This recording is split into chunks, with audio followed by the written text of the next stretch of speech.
Bismillahirrahmanirrahim. Alhamdulillahirabbil alamin wa sallallahu wasallam wa barak ala abdihi wa rasulih Muhammadin wa ala alihi wa sahbihi ajma'in. Amma ba'du. Rabbi shrah li sadri wa yassir li amri wa hlul 'uqdatam min lisani yafqahu qawli. Rabbi zidni ilma warzuqni fahma wa amalan mutaqabbala. Para pemirsa Rosyad TV dimanapun Anda berada, alhamdulillah pada kesempatan kali ini kita masih dapat diberikan Allah Subhanahu wa taala berbagai macam limpahan karunia nikmatnya sehingga kita dapat kembali bertatap muka dalam kajian kitab ini. Dan insyaallah kita masih dalam penjelasan tentang mawaid as-sahabah, nasihat-nasihat para sahabat, dan kita masih pada poin nasihat Abu Bakar Siddiq radhiyallahu anhu arda. Kita kembali kepada kitab kita ini.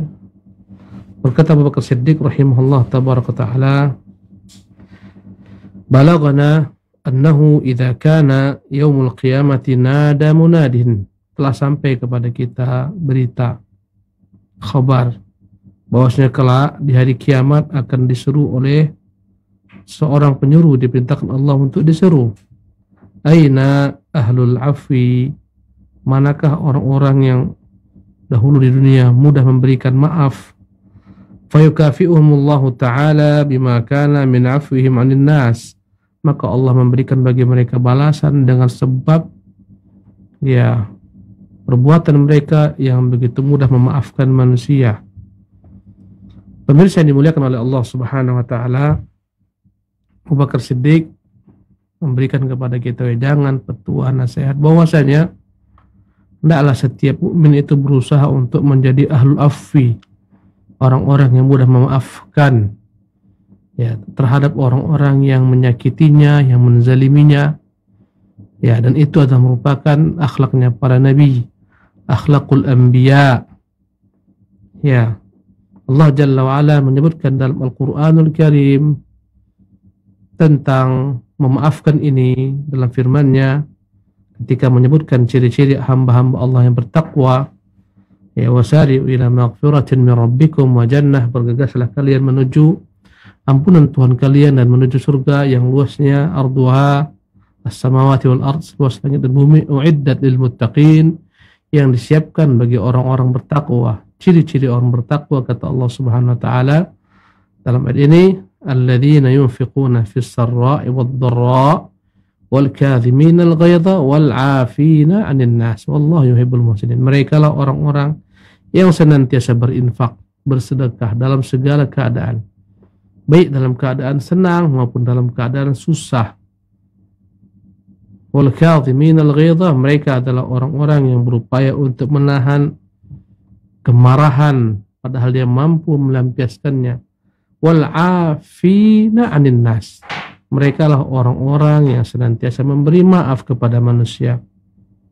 Wallahu yuhibbul muhsinin, sungguh Allah menyukai orang-orang berbuat ihsan.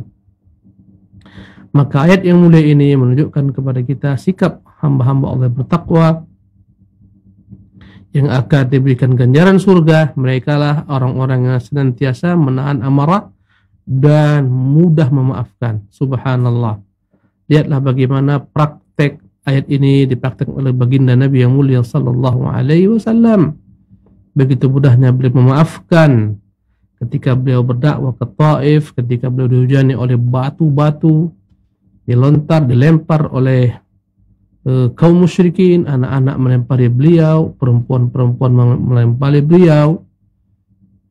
Kemudian Rasulullah lari terbirit-birit, tibalah beliau di tempat yang beliau tak sadari sudah jauh dari Taif, namanya Qarn Ats-Tsa'alib.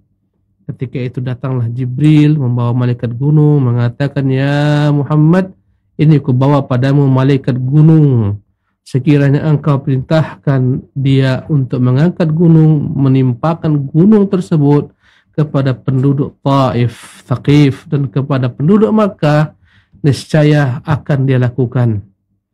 Tapi kata Nabi SAW, apa? Tidak, aku maafkan mereka, aku berharap semoga Allah mengeluarkan daripada mereka generasi yang beriman kepada Allah Subhanahu wa taala. Beliau salawatu rabbi wa salamuhu mengusap darah yang membasahi kepala beliau, subhanallah, sambil berkata beliau mengatakan, Rabbighfir liqaumi fa innahum la ya'lamun. Ya Allah, rahmatilah, ampunkanlah kaumku, sesungguhnya mereka tidak mengerti. Allahu akbar.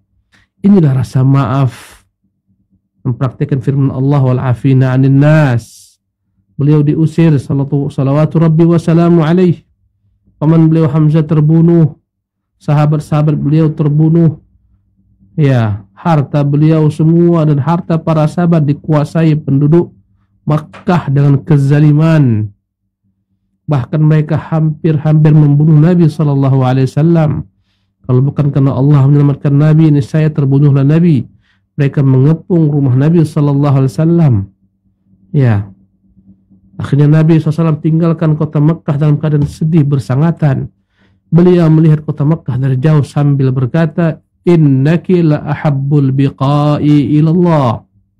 Sesungguhnya engkaulah negeri yang paling Allah cintai. Laula anna ahluki akhrajuni ma kharajtu. Kalaulah bukan penduduk mengeluarkanku, mengusirku, niscaya aku tidak akan keluar daripadamu. Salawatu rabbi wa salamu alaihi. Tapi lihatlah, para pemirsa yang dimuliakan oleh Allah Subhanahu wa taala, ketika penaklukan kota Makkah, ketika Nabi datang dengan 10.000 pasukan, ya, ketika kaum Quraisy di bawah kaki Nabi SAW siap menerima keputusan Nabi SAW, ketika mereka menyerah, Nabi yang mulia SAW mengumpulkan semua tawanan-tawanan ini. Rasulullah berkata kepada mereka semuanya, ma taf'alu ma tadhunnuna anni fa'ilun bikum. Apakah kira-kira yang kalian pikirkan tentang putusan yang akan keputusan atas kalian? Apa kira-kira yang harus kulakukan kepada kalian? Subhanallah. Begitu jahatnya mereka kepada Nabi, mereka zalim kepada Nabi, kepada para sahabat, memaksa mereka untuk ikut agama yang sesat. Mereka melarang kaum muslimin ikut agama Muhammad, sehingga mereka ada yang terbunuh dan seterusnya. Peperangan demi peperangan, perang Khandaq. Mereka bersekutu dengan kaum Yahudi, Ghatafan, mengepung kota Madinah. Semua hal tersebut terbayang dalam benak mereka. Maka mereka begitu berharap kebaikan Nabi yang mulia SAW. Padahal jika Nabi katakan putuskan kepala, mereka semuanya diputuskan kepalanya. Subhanallah. Maka mereka mengenang kejahatan mereka. Mereka berharap kebaikan Nabi. Mereka pun mengatakan, ya Muhammad, ya anta, kata mereka, wahai Muhammad, sesungguhnya engkau adalah orang baik. Ya, kata mereka, akhun karimun wa banu akhin karimin, engkau adalah anak baik dan anak orang baik. Berkata Nabi kita yang mulia salawatu rabbi wassalamu alaihi, inni aqulu lakum kama qalat banu Israel limu, kama qalat ikhwatu Yusuf li Yusuf, ya kama qala Yusuf li ikhwatihi la tathriba alaikumul yawm. Aku akan berkata kepada kalian sebagaimana Yusuf berkata kepada saudara-saudaranya yang menzaliminya, yang menyakitinya, yang membuangnya, yang mengusirnya sehingga jauh daripada keluarga, daripada sanak, dari ayah, dari ibu. Berkata Yusuf ketika menjadi pembesar kota Mesir, ketika mereka berharap kebaikan Yusuf alaihissalam, berkata Yusuf alaihissalam kepada mereka, la tathriba alaikumul yawm, tidak ada balas dendam atas kalian hari ini. Demikian pula aku katakan kepada kalian, wahai ma'syar Quraisyin, la tathriba alaikumul yawma, tidak ada hari ini balas dendam kepada kalian. Idhabu, pergilah kalian, wa antumut tulaqa'u, kalian semuanya bebasku bebaskan. Inilah maaf dari Nabi yang mulia sallallahu alaihi wasallam. Begitu pemaafnya Nabi. Datang seseorang ketika Nabi sedang berbaring di bawah sebuah pohon kayu, dia gantungkan pedangnya. Orang Arab ini tiba-tiba mengambil pedang tersebut dan menghunusnya. Kemudian dia dekatkan ujung pedang ke dada Nabi SAW. Kemudian dia berkata, man yamna'uka minni, siapa yang kira-kira mampu menahan pedang ini dariku untuk kutebaskan kepada dirimu. Nabi mengatakan Allah. Seketika dia gemetar sehingga jatuhlah pedangnya. Nabi kemudian mengangkat kembali pedang tersebut dan mengarahkan ke tubuhnya. Kata Nabi, man yamna'uka minni, sekarang siapa yang kira-kira dapat menahan engkau daripada pedangku ini. Dengan keadaan terdesak dia mengatakan, kun khaira akhirin, maafkan saya. Maka Nabi pun memaafkannya. Subhanallah. Nabi panggil sahabat-sahabatnya, orang ini mengambil pedang dan ingin membunuhku. Diceritakan Nabi SAW kisahnya. Kemudian Rasulullah membebaskan beliau. Dan akhirnya beliau pun pergi meninggalkan Rasulullah Sallallahu Alaihi Wasallam. Maaf, ya, begitu dahsyat maafnya Nabi SAW.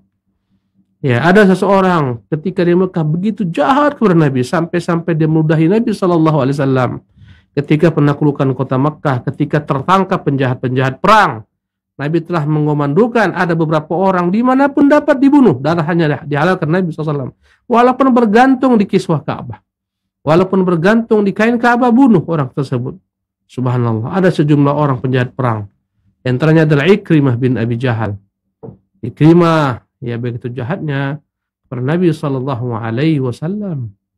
Ya, maka di antara orang tersebut ada seseorang dahulu meludahi Nabi SAW.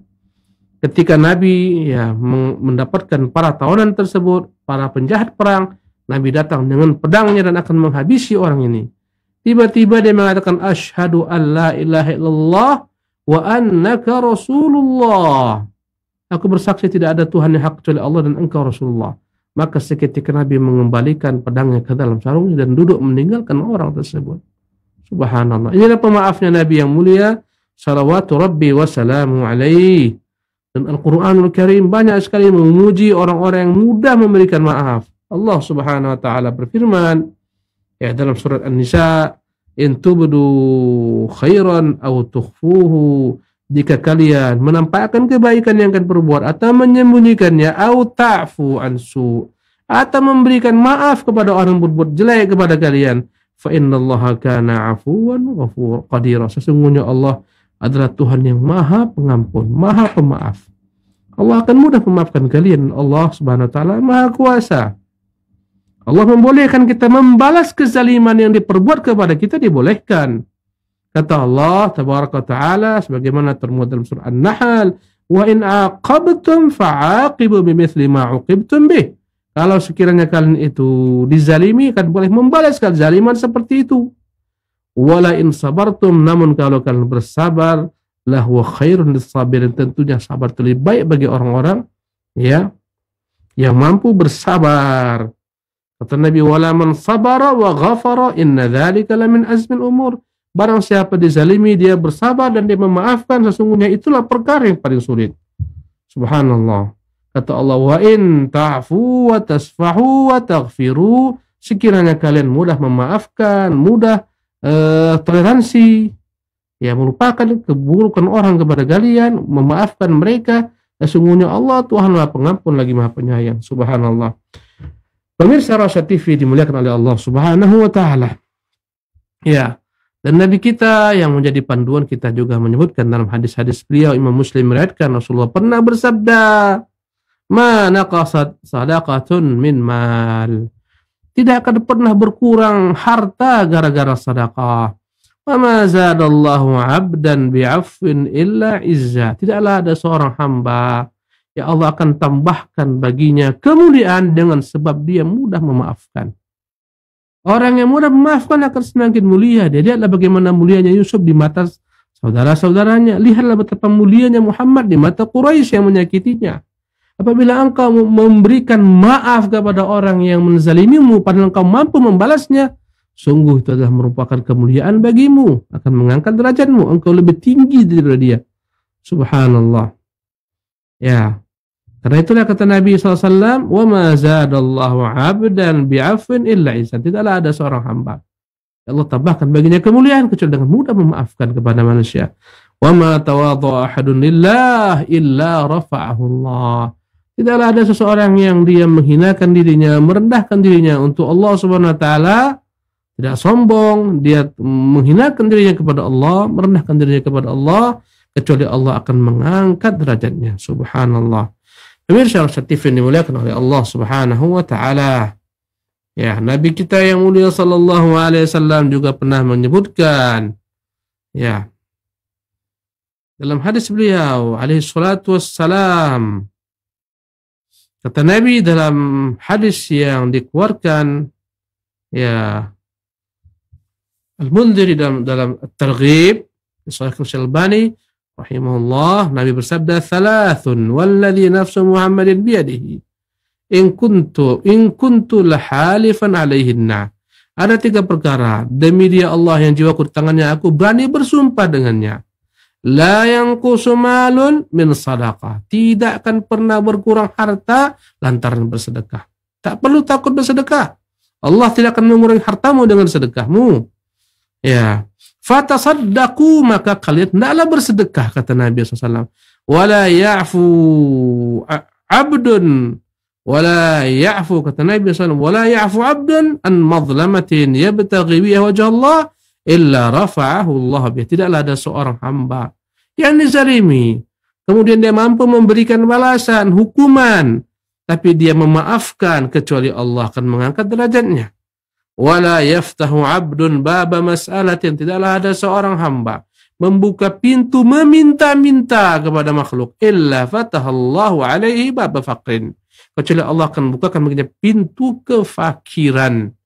Subhanallah. Siapa yang mudah bergantung kepada manusia, meminta-minta kepada manusia, Allah akan buat dia fakir selama-lamanya. Ya. Allah akan bukakan baginya pintu kefakiran. Selama-lamanya dia akan merasa kurang-kurang. Apapun yang dia terima tidak akan pernah dia merasa puas dengannya. Inilah hakikat daripada kefakiran. Dan yang kita garis bawah di sini adalah seorang hamba yang dizalimi diharapkan wajah Allah Subhanahu wa taala dengan memaafkan orang tersebut, kecuali Allah akan mengangkat derajatnya. Subhanallah. Ya. Pemirsa yang dimuliakan oleh Allah Subhanahu wa taala. Ya, berkata Syarih Syekh Umar, "Inna min a'zamil mawa'idil 'amaliyyati fi hayatis siddiq." Sesungguhnya min a'zamil mawa'idil 'amaliyyah fi hayatis siddiq, praktek ya nasihat yang diberikan Abu Bakar Siddiq dalam bentuk sikap dalam kehidupan beliau radhiyallahu anhu fi babil afi, dalam memaafkan manusia, annahu hina aqsama an yaqta'an nafaqata an ibni khalatihi bistah. Ya, bentuk maaf yang dipraktikkan Abu Bakar Siddiq daripada nasihatnya ini, ya, dia telah memberikan kepada kaum muslimin nasihat. Dia telah menyebutkan nanti di hari kiamat Allah akan memanggil mana yang dahulu orang-orang mudah memberikan maaf. Kemudian Allah SWT akan memberikan kepada mereka ya berbagai macam karunia, memaafkan kesalahan-kesalahan mereka. Praktek dalam kehidupan Abu Bakar Siddiq dalam apa yang dia nasihatkan ini.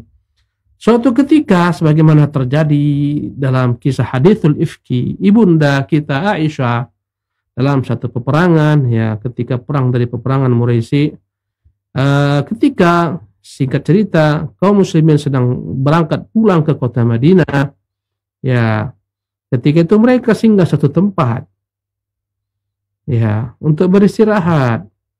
Ya, ibunda Aisyah pun pergi ketika itu untuk buang hajatnya. Dia turun daripada untanya, keluar daripada sekedupnya. Subhanallah. Kemudian dia pun kembali. Ketika kembali dia meraba, ternyata kalung milik kakaknya Asma yang dihadiahkan kepadanya atau dipinjamkan kepadanya jatuh. Jadi itu kalung-kalung bersejarah, itu pemberian Khadijah kepada kakaknya Asma. Maka begitu gusarnya dia, seketika dia kembali ke tempat di mana dia pergi tadi buang hajat, mencari kembali apakah jatuh di sana. Subhanallah. Ya, terkala dia kembali, orang-orang mengira, ya, dan ketika dia pergi, pasukan Nabi SAW telah bersiap-siap untuk bertolak. Subhanallah. Mereka mengira ibunda sudah ada dalam sekedupnya di atas untanya.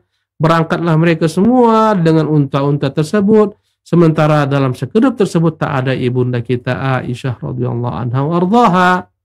Ya, subhanallah. Dia kembali ke tempat, semua pasukan telah berangkat. Subhanallah. Akhirnya ibunda kita pun duduk di tempat tersebut. Dia tak pergi kemana-mana. Dalam pikirannya nanti ketika mereka sadar tak ada ibunda Aisyah, mereka akan datang menjemput ibunda kembali ke belakang. Qadarullah, setelah mereka bertolak, subhanallah, mereka belum juga sadar ibunda tak ada dalam sekedup di atas untanya.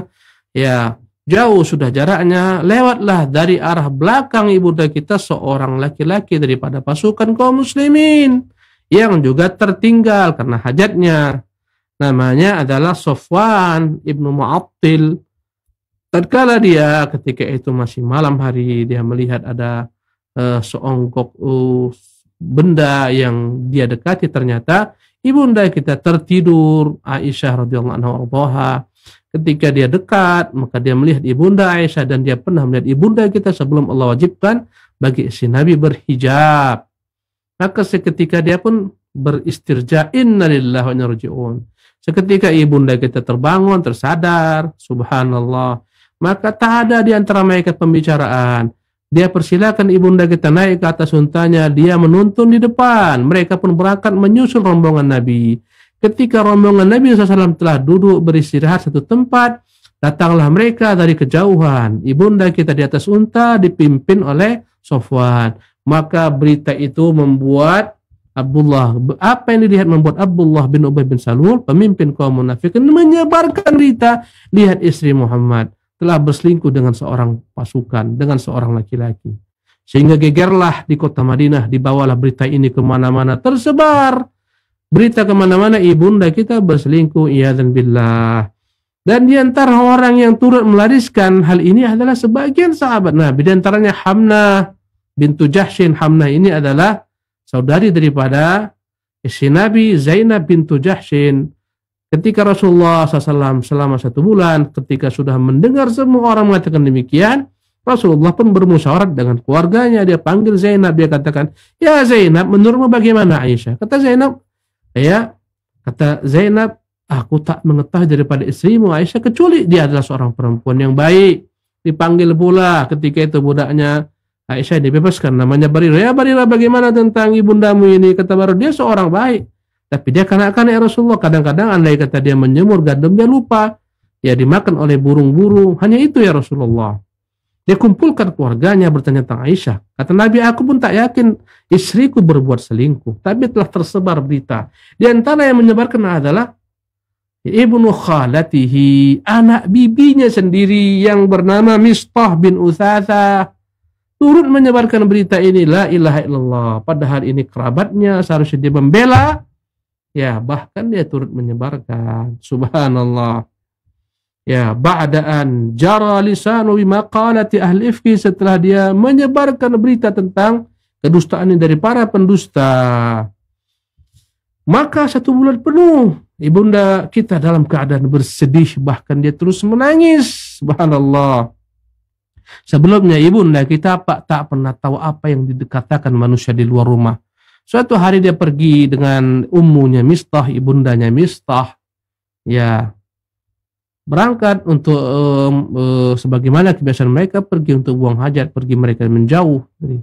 Kemudian tergelincirlah ketika itu ibunya Mistah. Seketika dia pun mengatakan, celakalah engkau Mistah. Maka ibunda kita mengatakan, wahai ibunda, wahai ibunya Mistah, mengapa kau sumpah anakmu? Mengapa kau katakan celaka? Kata ibunya, tidakkah kau tahu apa yang dikatakan manusia? Ibunda kita mengatakan, tidak tahu. Sesungguhnya manusia mengatakan tentangmu begini, engkau berselingkuh. Anakku Mistah turut menyebarkan berita ini. Subhanallah, barulah tahu ibunda kita apa yang terjadi sebenarnya. Barulah dia paham bagaimana melihat sikap Nabi yang berubah dingin kepadanya. Setelah tahu, dia pun langsung sakit, minta izin kepada Nabi SAW untuk dirawat di rumah ayah ibunya Abu Bakar Siddiq, ya, dan ibunya. Ketika itu, subhanallah, Nabi SAW tidak turun-turun wahyu selama 1 bulan. Datanglah Nabi yang mulia SAW kepada ibunda kita, di sana ada Bakar, ayahnya dan ibunya. Ya, maka berkata Rasulullah, wahai Aisyah, apa yang telah tersebar ini di tengah-tengah manusia? Kira-kira apa tanggapanmu? Apakah benar engkau melakukan hal demikian? Maka semakin dahsyat ya tangisan ibunda kita meledak-ledak. Dia katakan kepadanya Abu Bakar Siddiq, ya Abi, ya Abati, ajib Rasulullah. Tolong jawablah apa yang dengan Rasulullah. Abu Bakar yakin anaknya tak akan pernah berbuat hal tersebut. Mustahil. Tapi dia tak tahu perkara gaib, dia pun terdiam. Dia katakan kepada putrinya, apa yang harus kukatakan kepada Rasulullah? Kembali dia katakan kepada ibunya, wahai ibunda, jawablah Rasulullah. Kembali ibundanya mengatakan, apa yang harus kujawab dengan Rasulullah? Padahal mereka yakin tak akan mungkin putrinya berbuat demikian. Subhanallah. Kata ibunda kita, aku begitu dalam keadaan terjepit, tersudut, sulit aku mengatakan sesuatu perkara. Andai kataku katakan aku tidak melakukannya, kalian tak percaya karena telah terikat apa yang tersebar di luar rumah ini dalam dada-dada kalian. Kalau aku katakan aku melakukannya, demi Allah, aku tak pernah berpikir untuk melakukan hal demikian. Subhanallah. Aku hanya bisa mengatakan kepada kalian sebagaimana apa yang dikatakan oleh bapaknya Yusuf. Ya. Tatkala kehilangan putranya, sabrun jamil, wallahul musta'anu ala ma tasifun. Kesabaran jualah sebaik-baik sikap. Sesungguhnya Allah lebih mengetahui apa yang kalian tuduhkan kepadaku. Subhanallah. Dalam kondisi demikian turunlah ayat membersihkan ibunda kita dalam surat yang dibaca selama-lamanya dalam Quran. Turunlah surat An-Nur. Ya. Bagaimana Allah mewajibkan orang yang menuduh orang berzina mendatangkan persaksi. Allah sucikan ibunda kita di atas langit ketujuh. Kata ibunda Aisyah, aku yakin Allah akan menolongku. Tapi aku tak pernah yakin pertolongan tersebut dalam bentuk wahyu yang diturunkan dibaca dalam Quran selama-lamanya. Sungguh diriku kuanggap begitu hina untuk dibacakan oleh Allah SWT tentangku wahyu yang dibaca selama-lamanya. Aku hanya mengira akan diberitahukan melalui Jibril ke dada Rasulullah SAW. Subhanallah. Setelah itu taulah Rasulullah dia suci. Maka ketika selesai turun wahyu dia pun berkata dalam keadaan bergembira, absyiri ya ibnata Siddiq, bergembiralah wahai putri Aisyah. Subhanallah. Apa kata kedua orang tuanya? Pergilah engkau bangun, ya. Datangi Rasulullah, mintalah maaf kepada Rasulullah. Apa kata ibunda Aisyah? Tidak. Ya. Aku tidak melakukan demikian, aku merasa tak bersalah. Subhanallah. Maka setelah itu Rasulullah SAW bacakan ayat ini kepada manusia. Dan di antara orang yang menyebarkan isu ini adalah ya anak daripada bibi Abu Bakar Siddiq yang bernama Mistah bin Utsatsa. Maka dia begitu marah kepada Mistah. Mistah ini dia beri nafkah, dia yang memberi makan, minum, pakaian, tempat tinggal, tapi malah dia turut menyebarkan berita jelek ini di tengah-tengah manusia. Maka dia bersumpah demi Allah, kata Abu Bakar Siddiq, aku akan memutuskan subsidi untukmu, tidak aku berikan apapun lagi kepadamu. Subhanallah. Karena marahnya Abu Bakar Siddiq, seketika itu turunlah ayat membimbing Abu Bakar Siddiq. Allah Subhanahu wa taala turunkan ayatnya yang mulia dalam surah An-Nur ayat 22. Allah mengatakan wala ya'tali ulul fadli minkum, janganlah orang yang memiliki kelebihan di antara kalian bersumpah wassa'a, memiliki keluasan rezeki, an yu'tul qurba, berjanji tidak lagi memberi subsidi kepada kerabat dekatnya, wal masakin, kepada orang-orang miskin, wal muhajirin, kepada orang-orang muhajirin fisabilillah yang mereka berhijrah ke Allah Subhanahu wa taala, wal ya'fu, hendaklah mereka maafkan, wal yasfahu, hendaklah mereka ya berikan bagi mereka uzur. Kata Allah, ala tuhibbuna an yaghfirallahu lakum, tidakkah kalian mau Allah mengampuni dosa-dosa kalian? Wallahu ghafurur rahim, Allah Maha Pengampun lagi Maha Penyayang. Ketika turun ayat ini, seketika Abu Bakar Siddiq menebus sumpahnya, membayar kafarat sumpahnya, dia kembali memberikan nafkah kepada Mistah. Dia katakan, bala ya Rabb, aku ingin akan kau ampunkan dosa-dosaku. Subhanallah. Dia maafkan segala macam kejelekan diperbuat oleh Mistah. Allah Akbar. Inilah namanya sikap orang-orang besar, memaafkan orang-orang yang salah, yang bersalah. Subhanallah. Demikian kita dalam kehidupan sehari-hari. Apabila kita terlampau ketat terhadap istri-istri kita, terhadap anak-anak kita, maka kita akan sulit untuk dapat menerima kekurangan mereka. Muncullah kemarahan, muncullah perceraian. Subhanallah. Karena itulah perhatikan dalam Al-Quran Allah mengatakan, inna min azwajikum wa auladikum aduwwan lakum. Di antara sisi kalian, anak-anak kalian ada yang menjadi musuh-musuh kalian. Wa in ta'fu wa tasfihu wa taghfiru, wa in ta'fu wa tasfihu wa taghfiru fa innallaha ghafurur rahim. Tapi jika kalian memberikan maaf kepada mereka dengan kesalahan mereka, mengampunkan kesalahan-kesalahan mereka, ya sesungguhnya Allah Maha Pengampun lagi Maha Penyayang. Allahu Akbar. Seorang suami yang baik adalah yang mudah memaafkan ketergelinciran keluarganya, istrinya, anaknya. Andai kata semua kesalahan dia tuntut, niscaya tidak akan pernah dia dapat hidup dengan mereka selama-lamanya. Subhanallah. Inilah praktek Abu Bakar Siddiq daripada apa yang dia nasihatkan kepada kita. Ya, turunlah ayat tadi. Maka seketika Abu Bakar Siddiq mengatakan bala wallah. Aku bersumpah demi Allah. Thumma a'adan nafaqata ila Mistah. Kembali Abu Bakar Siddiq memberikan bantuan subsidi bulanan kepada Mistah. Subhanallah.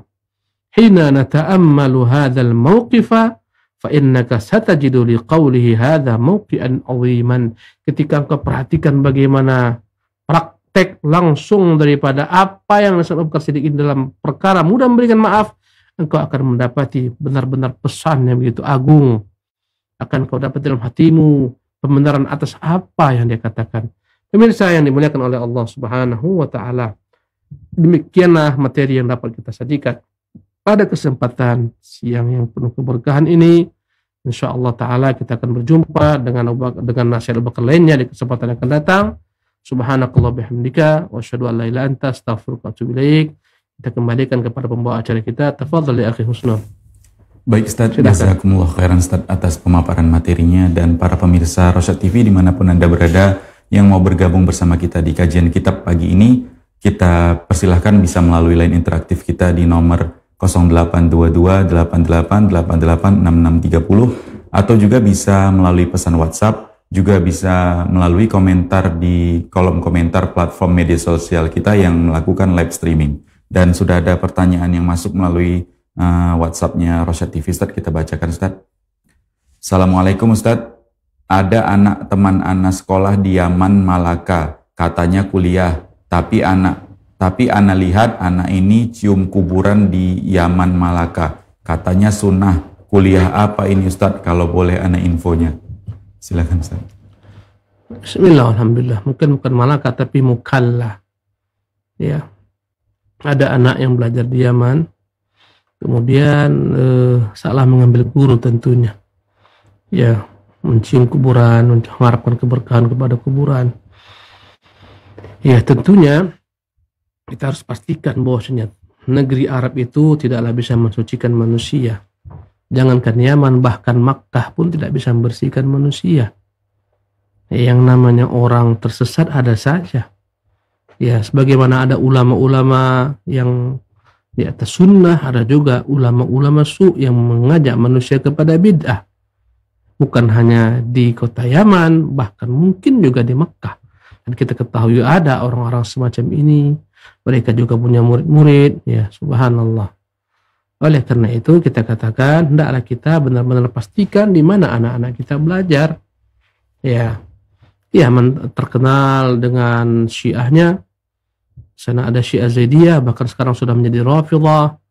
Juga di sana ada orang-orang sufinya, bahkan besar tempatnya di sana, markaznya. Sebagaimana kita ketahui, Al-Quburiyun itu detik dengan kaum sufi yang mengkultuskan kuburan, mengagungkan kuburan, ya, yang mengambil berkah daripada tanah kuburan. Ya, berarti anak ini adalah anak yang salah dalam mengambil guru. Maka bagi orang yang memiliki wewenang, orang tuanya dan semacamnya, hendaklah memberitahukan kepada anak ini, memindahkannya kepada tempat yang sunnah. Wallahu tabaraka wa ta'ala a'lam. Nah. Baik Ustaz, jazakumullah khairan Ustaz. Dan pertanyaan berikutnya yang sudah masuk ke WhatsApp Rosyad TV Ustaz. Ustaz, apakah memaafkan sikap atau perilaku istri yang tidak kita sukai termasuk ke dalam faedah nasihat Abu Bakar As-Siddiq Ustaz? Silakan Ustaz. Ya, bismillah walhamdulillah ba'du. Sebagaimana tadi saya telah katakan, tidak bisa kita ingin segala sesuatu itu ideal. Istri kita tak pernah keliru, istri tak pernah salah, anak-anak tak pernah keliru, tak pernah salah. Mustahil hal ini terjadi. Selama kita memang hidup di dunia ini penuh dengan segala macam kotoran-kotoran. Ya, hendaklah kita memaafkan mereka, kekeliruan mereka selama memang dapat ditoleransi. Ditolerir, itulah perintah agama. Andai kata kita ngotot ingin sempurna, mustahil. Istri kita itu bukan dari surga. Kita juga bukan sempurna, kita juga lalai, kita juga salah, kita juga keliru. Demikian juga anak-anak. Maka dalam hal ini janganlah kita melihat kejelekan istri kita, melupakan sisi-sisi kebaikannya. Kata Nabi kita, la yafruqu mu'minun mu'minatan, janganlah seorang laki-laki mukmin itu begitu cepat ya mencela istrinya yang mukminah. In radiya minha khuluq, in sakhita minha khuluqan, radiya minha khuluqan akhar. Jika dia tak suka pada satu perangai istrinya, mungkin perangai yang lain dia sukai. Ya maka hendaklah seorang laki-laki itu bersabar, melihat manusia bukan yang kesalahannya, tapi apa yang mendominasi dalam dirinya. Berkata pepatah Arab, kafa bil mar'i nubulan an tu'adda ma'aibuhu. Cukuplah seseorang dikatakan mulia ketika bisa dihitung jari aib-aibnya. Orang pasti punya aib, tapi jika aibnya sedikit berarti dia orang mulia. Jika aibnya dominan berarti dia orang buruk. Itu saja. Maka kau perhatikan istrimu, jika hanya satu sisi, dua sisi saja kekurangannya, maafkan dia agar hidupmu tenang, tentram. Ingat kebaikan-kebaikannya. Jangan mudah engkau akhirnya menceraikannya dan seterusnya dengan sedikit kesalahan yang bisa diluruskan. Wallahu tabaraka ta'ala alam. Nah. Baik Ustaz, kembali kita bacakan pertanyaan yang sudah masuk Ustaz. Apakah benar di bawah ini adalah perkataan Abu Bakar As-Siddiq radhiyallahu anhu, yaitu barang siapa yang menafkahkan 1 dirham bagi menggalakkan bacaan maulid Nabi SAW, maka ia akan menjadi temanku di dalam surga. Jazakumullah khairan. Silakan. Bismillah walhamdulillah. Jelas sekali perkataan yang dikarang-karang alias palsu, tak ada dari mana keterangannya, dari mana sumbernya. Yang kedua, tidak ada seorang pun sahabat itu yang tahu kapan Nabi lahir secara pasti tanggalnya. Bahkan jangankan para sahabat, ahli sejarah pun berselisih. Tidak ada kesepakatan 12 Rabiul Awal beliau lahir, walaupun itu yang paling populer di tengah-tengah manusia. Ada yang mengatakan tanggal 8 Rabiul Awal, tanggal 4, tanggal macam-macam. Ada beberapa pendapat mereka. Jadi bagaimana pula Abu Bakar Siddiq mengatakan tentang peringatan Maulid Nabi, subhanallah, memberikan sedirham dalam rangka memperingati Maulid Nabi. Dia sendiri Abu Bakar Siddiq tidak pernah memperingati Maulid Nabi SAW. Tak ada keterangan dari sahabat. Tidak Abu Bakar, tidak Umar, tidak Utsman, tidak Ali, padahal mereka orang yang paling cinta dengan Rasulullah.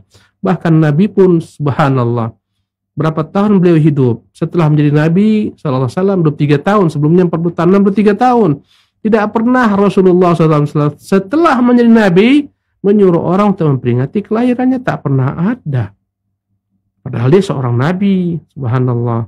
Oleh karena itulah jelas ini adalah merupakan perkara dusta yang didustakan Abu Bakar Siddiq. Mustahil dia mengatakan demikian. Kalau dia mengatakan demikian, dia yang paling mencintai Nabi. Tidak ada orang lebih cinta kepada Nabi sebagaimana cinta Abu Bakar Siddiq. Bahkan tidak ada orang yang lebih dicintai Nabi daripada cinta Nabi kepada Abu Bakar Siddiq.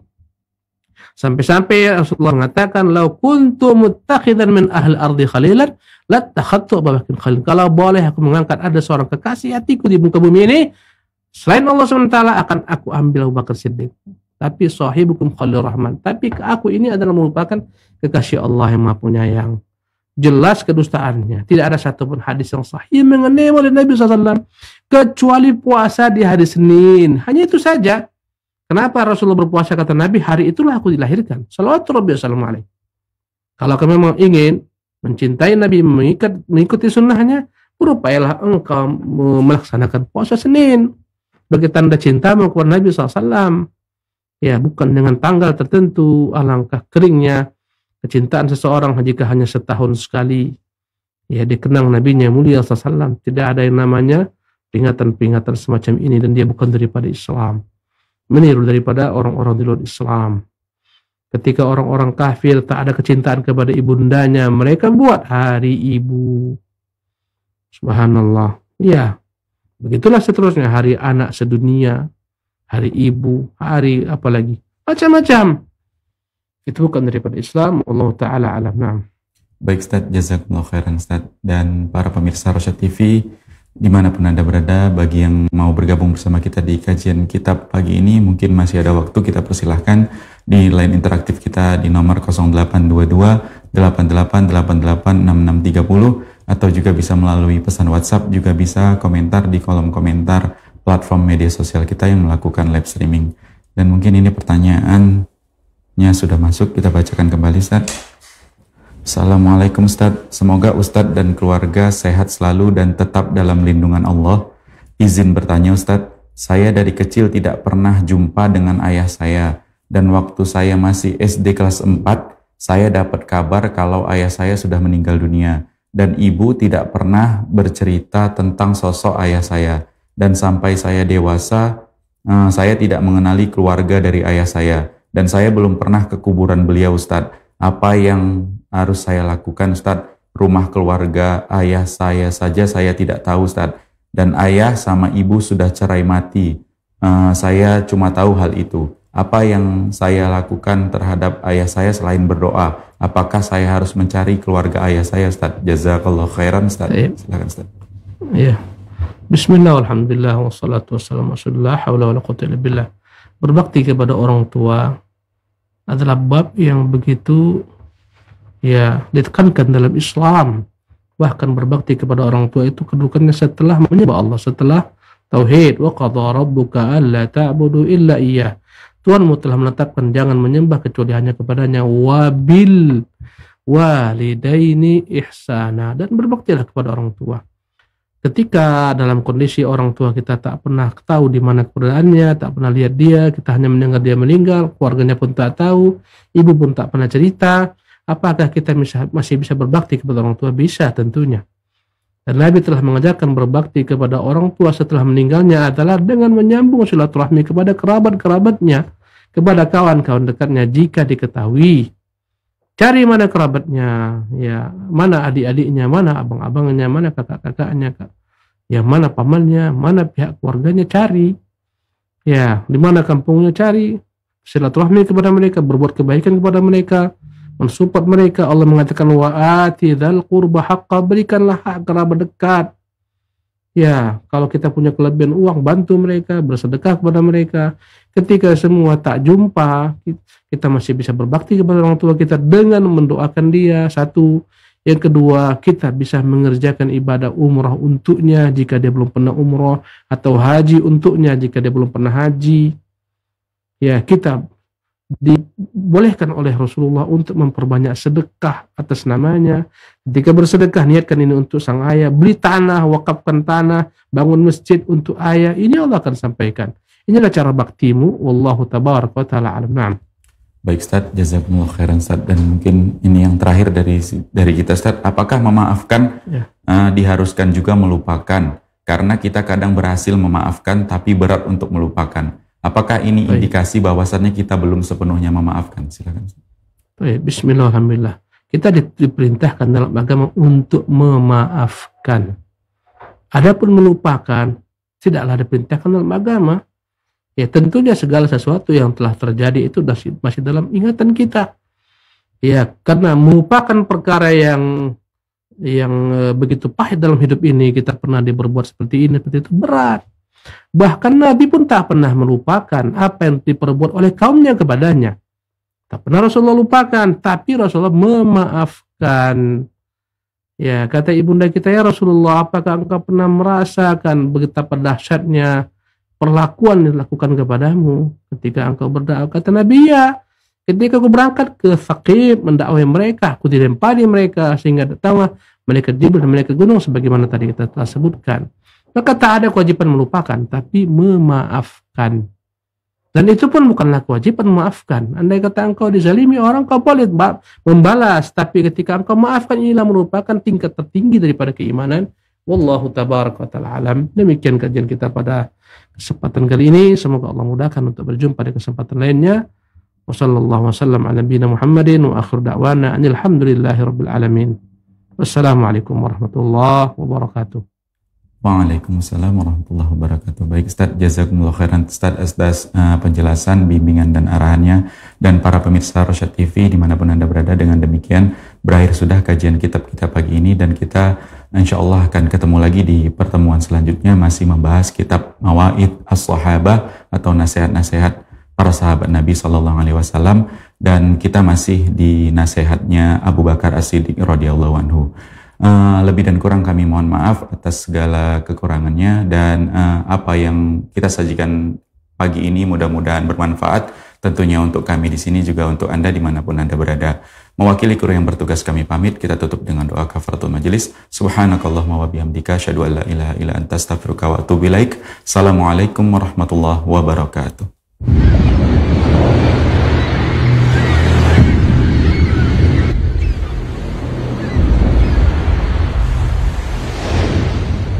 Rosyad TV, saluran dakwah keluarga Islam.